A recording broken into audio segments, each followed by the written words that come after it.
All right, Stand Tall, January 7th. We've got a special Sunday edition of Methods of the SEMA. I figured we would go, since we're in the new year, to verse 2 out of the very first chapter. As for the way, or the Tao, of war, do not deviate from the seasons. Do not allow the people's ills to continue unabated. This is what is done to love our people. Do not increase suffering. Do not cause or give cause for malfeasance. This is what is done to love even the enemy's people. Dispatch troops neither in winter nor summer. This is what is done to love both your own people and theirs. This is why, although the state may be large, taking pleasure in war is bound to end in loss. Although the world is tranquil, disregarding preparations for war is bound to bring peril. Even then, the world was tranquil. People want peace. People just want to live their life, enjoy the time they have on this planet. But I think that it's going to tell us a lot about the art of war in and of itself, seeing as these are, from the same part of the world and different time periods back in ancient times. 221 CE, 5th century BCE, and then to 221 CE. So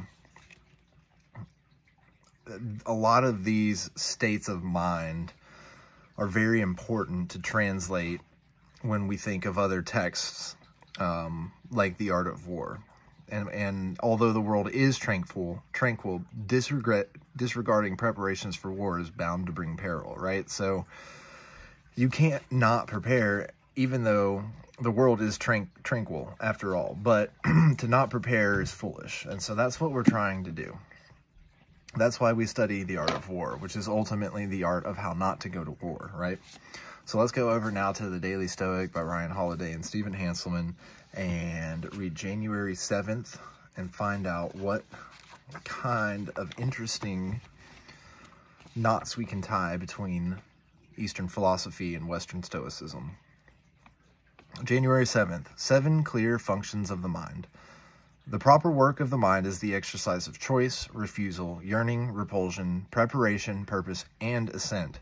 What then can pollute and clog the mind's proper functioning? Nothing but its own corrupt decisions. Oof. Epictetus, Discourses 4.11, 6-7.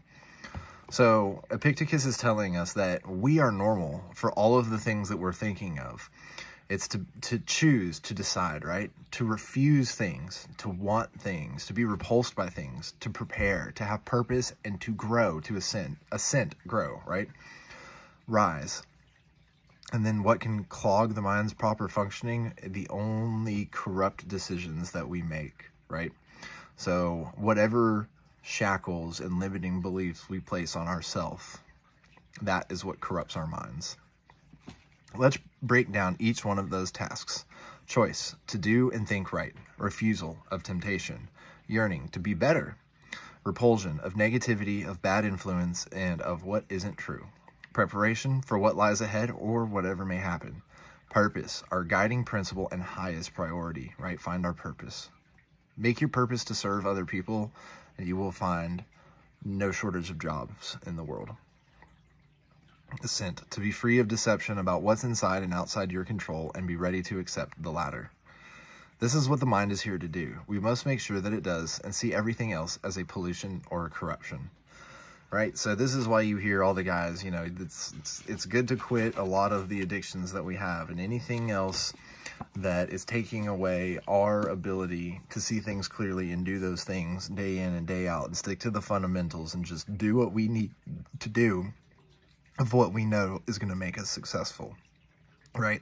So that's what we're trying to do. Continue to do nothing but the thing that gives us purpose and keep standing tall.